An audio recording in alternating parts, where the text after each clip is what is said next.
এই দুনিয়ার পুরো জীবনটা এটা হচ্ছে লালসাময় একটা জীবন, লোভ, মরিচিকা, মায়াজাল। এই মায়াজালে আমরা আটকে আছি, ফলে মৃত্যুর কথা আমরা ভুলে গিয়েছি। পাগলের মতো ছুটছি, আরো টাকা লাগবে, আরো খ্যাতি লাগবে, আরো যশ লাগবে, আরো দাপট লাগবে। আমার এত টাকা দিয়ে কি হবে? এত সম্পদ দিয়ে কি হবে? এত ব্যস্ততা দিয়ে কি হবে তোমার? স্টপ, থামুন, অনেক হয়েছে। আম্মা, থামুন, take a rest, take a breath and think about death. Think that you have to go back to your Lord. একটু বসেন না, একটু ভাবেন যে আমাকে চলে যেতে হবে, চলে যেতে হবে। এই কোলাহল, এই ব্যস্ততা, এগুলো থাকবে, থাকবো না আমি। সাইয়েদনা ওমর ফারুক বলেছেন, মুতু ক্বাবলা আন তামুতু, মরার আগে একবার মরো। হাসিবু ক্বাবলা আন তুহাসাবু আলাইকুম, তোমার হিসাব নেওয়ার আগে তুমি একবার নিজের হিসাবটা করো না। কাগজ বের করে একটু লিখো না, কি কি ভালো কাজ করছিলা, যেগুলো দিয়ে নাজাতের ওসিলা হতে পারে। 1 2 3, আর কি কি আকাম কুকাম করছো দেখো না, লিখে দেখো তোমার অবস্থাটা কি। মরার আগে একবার মরো। মরার আগে খাটের মধ্যে শুয়ে শটান করে চোখ বন্ধ করে একবার মরার ভান করে দেখেন কেমন লাগে। চোখটা বন্ধ করেন আর ভাবেন আপনি নাই, কি কি হতে পারে ভাবেন। আপনার ছেলে মেয়েরা কান্না জুড়ে দিবে, আপনার প্রাণের স্ত্রী বিলাপ শুরু করে দিবে, বন্ধু বান্ধবের চিৎকার আর মাতম, স্থানীয় এলাকার মসজিদে ঘোষণা, অমুক এলাকার নিবাসী অমুক ভাই, অমুকের ছেলে অমুক দুনিয়ায় নাই। সব আত্মীয়রা চলে আসবে, ফেসবুকে স্ট্যাটাস দেয়া হবে, সবাই সবাইকে জানাবে বিকাল 4টায় অমুক হাই স্কুল ময়দানে আপনার জানাজা।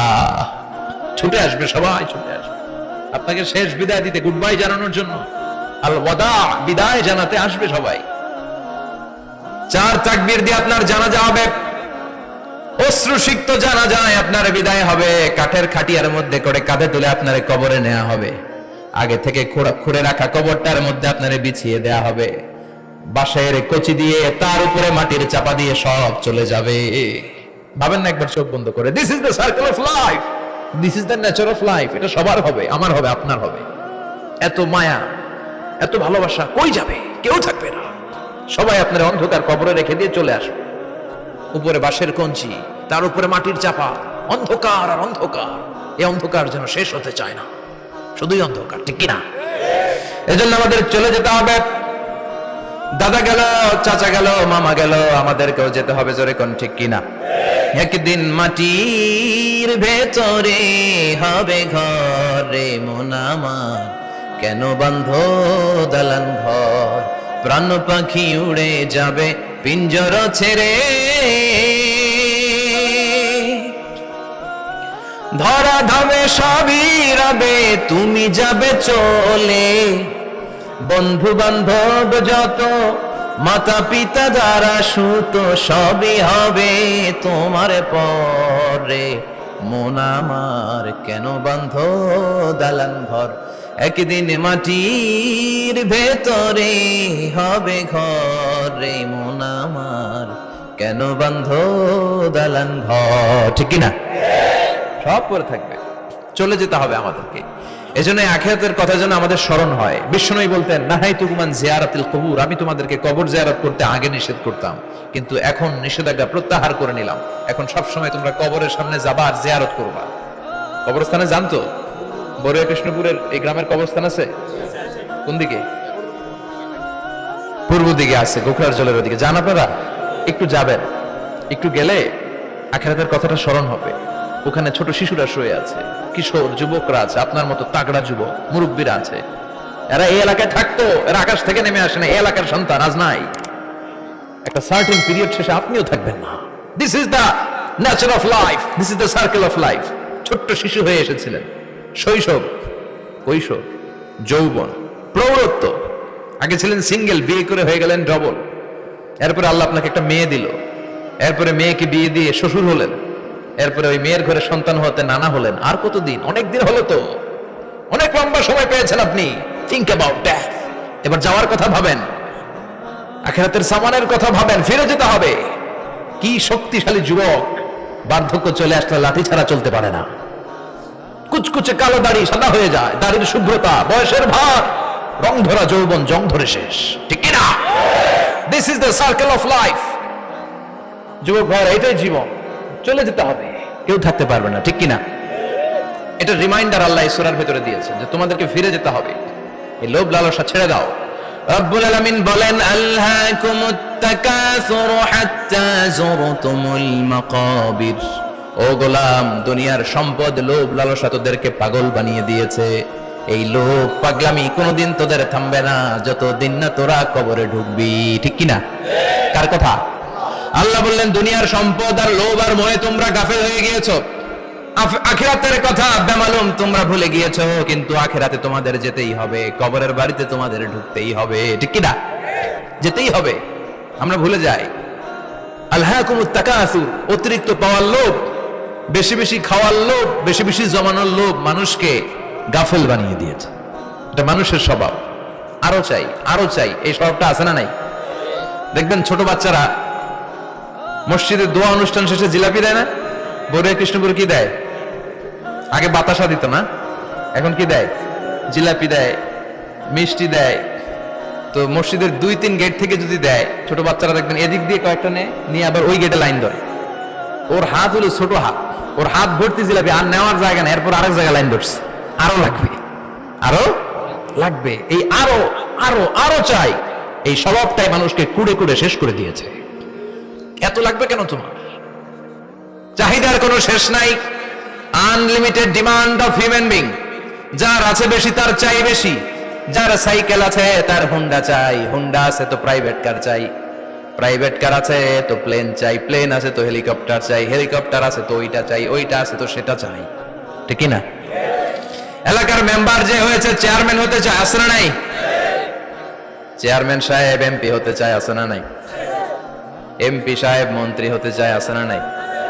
মন্ত্রী সাহেব প্রধানমন্ত্রী হতে চায়, আছে না নাই? কিন্তু এই দেশে সুযোগ নাই। কথা কন। এই দেশে প্রধানমন্ত্রী সিলেক্টেড। 2-3 জনের বাইরে কেউ প্রধানমন্ত্রী হতে পারবি না। ঠিক কিনা? আমার এই জীবনে তো আমি 2-3 জনই দেখলাম। বেগম খালেদা জিয়া, মাননীয় প্রধানমন্ত্রী শেখ হাসিনার ছোট্টবেলা দেখেছি এর সাথে। আমরা তখন ছোট। তো মানুষের চাহিদার কোনো শেষ নাই। যার আছে বেশি তার চাই বেশি। এজন্য বিষ্ণু বলেছেন উনজুরু ইলা মান হুয়া আসফালা মিন, তোমার চেয়ে যে খারাপ আছে ওর দিকে তাকাও। ওয়ালা তানজুর মান হুয়া আ'লা মিন, তোমার চেয়ে যে ভালো আছে ওর দিকে তাকায়ও না। তোমার চেয়ে যে খারাপ অবস্থানে আছে ওর দিকে তাকাও। অনেকে নিজের অবস্থান নিয়ে সুখী না, এরকম আছে না নাই? আল্লাহ আমার এটা দিল না রে, ওইটা দিল না রে, পাইলাম না রে, কিচ্ছু হয় না, কি করব জীবনে, হতাশ। আসলে আছে কিন্তু অনেক, কিন্তু শুকরিয়া নাই, ডাকাত। ঠিক কিনা?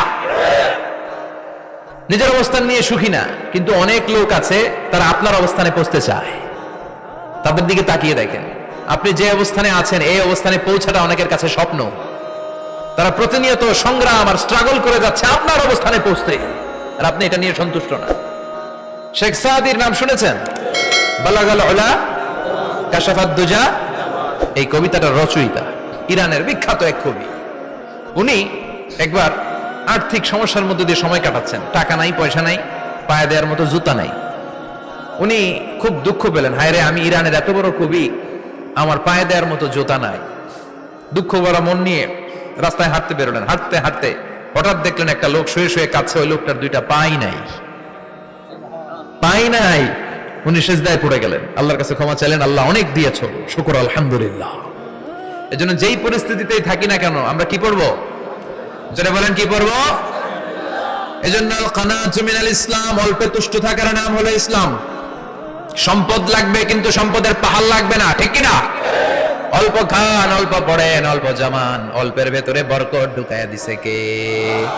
দেখবেন যাদের সম্পদ অল্প তারা সুখী বেশি। জরিপে এটা দেখা গিয়েছে, অনেক সার্ভেতে এটা এসেছে, যারা সম্পদশালী এরা দুঃখী বেশি, এদের দুঃখ বেশি, টেনশন বেশি। খুব স্বাভাবিক। টাকা যার বেশি রোগ তার বেশি, টাকা যার বেশি টেনশন তার বেশি, টাকা যার বেশি ঘরে শান্তি তার কম। আছে না নাই? ঘরের ভেতরে অশান্তি, ছেলে কথা শোনে না, ছেলে টানে গাঞ্জা, মেয়ে করে পরকিয়া। আছে না নাই? স্ত্রী কথা শোনে না, ভালোবাসা নাই, ঘরটা জাহান্নামের টুকরা। রোগ বালাই, এক একটা হসপিটাল বিল পরিশোধ করতে মাসে 5 লাখ 10 লাখ। আছে না নাই? কিছু খেতে পারে না, ডাক্তার একেবারে ডায়েট মেনু বেঁধে দিয়েছে। Diet, very diet menu. এটা এটা এটা এটা কিছুই খাবেন না, শুধু গরু খাবেন না, খাসি খাবেন না, চিংড়ি খাবেন না, খালি ঘাস খাবেন। ইচ্ছে মতো ঘাস খাবেন, মানে ঘাস জাতীয় যত আইটেম আছে সব খাবেন। শাক খাবেন, সবজি খাবেন, সালাদ খাবেন। গরু, চিংড়ি, মুরগি, গোশত, ইলিশ কিছু খেতে পারে না। তাহলে রোগ বেশি, খাওয়ার মজা নাই, ঘরে সাংসারিক শান্তি নাই, খালি ব্যারাম আর ব্যারাম, ঠিক কিনা? কিন্তু সম্পদের পাহাড় ঘটেছে। আর অল্প যারা খায়, অল্প পড়ে, রিক্সাওয়ালা, কুলিওয়ালা, অল্প বেতনের চাকরি, কিন্তু হক হালালি মেনে চলে, দেখবেন শান্তি আছে অনেক। হ্যাঁ, বাসা ভাড়া দেয়, ফ্যামিলি চালায়, বাচ্চাদের স্কুল বিল, এরপরও মাস শেষে 1-2 হাজার টাকা হাতে থেকে যায়। আর ওর প্রতি মাসে 10 কোটি টাকা ইনকাম, তারপরও ব্যাংকের ঋণ আছে না নাই? সুখ কারে বলে? কিভাবে আপনি সুখকে ডিফাইন করবেন? সুখ তো টাকায় কিনা যায় না। শান্তি টাকা দিয়ে হয় না, শান্তি দেওয়ার মালিক কে? শান্তি আছে অল্প খেয়ে শুকর করার মধ্যে, শান্তি আছে আলহামদুলিল্লাহর মধ্যে। চিল্লায় বলেন ঠিক কিনা? এজন্য অল্প খাবো, অল্প পড়বো, অল্প জামাবো, অল্পের ভেতরে বরকত দিয়েছে কে? দেখেন, ধনী ভাইরা খেতে পারে না, কিন্তু রিক্সাওয়ালার কি সমস্যা হয়? রিক্সাওয়ালারা সব খেতে পারে। কুলিওয়ালা, দিন মজুর, এরা একেবারে স্লিম সুঠাম দেহি, মেদহীন পেট, পেটে কোনো মেদ নাই, ভুড়ি নাই। আর কোটিপতিদের মেদ আছে না নাই? এত বড় বড় পেট, ঠিক না? আমাদেরও পেট আছে, তবে হালাল পেট। এটা হারাম টাকা দিয়ে এই ভুড়ি বানাই নাই আমরা। চিল্লায় বলেন ঠিক কিনা? রিক্সাওয়ালা, কুলিওয়ালা নিজেও নামাজ পড়ে, বউও নামাজ পড়ে, বাচ্চাটাও নামাজ পড়ে, রিক্সা চালায় আর জিকির করে লা ইলাহা। আমার প্রিয় দিনী ভাই ও বোনেরা, আমরা কেউই এই পৃথিবীতে চিরস্থায়ীভাবে থাকবো না। তাই আসুন আল্লাহর কাছে আমরা সবাই ক্ষমা প্রার্থনা করি। আল্লাহ যেন আমাদের সকল গুনাহ ক্ষমা করে দেন, আমিন। দেখা হবে পরবর্তী ভিডিওতে। সে পর্যন্ত সবাই ভালো থাকবেন। আসসালামু আলাইকুম।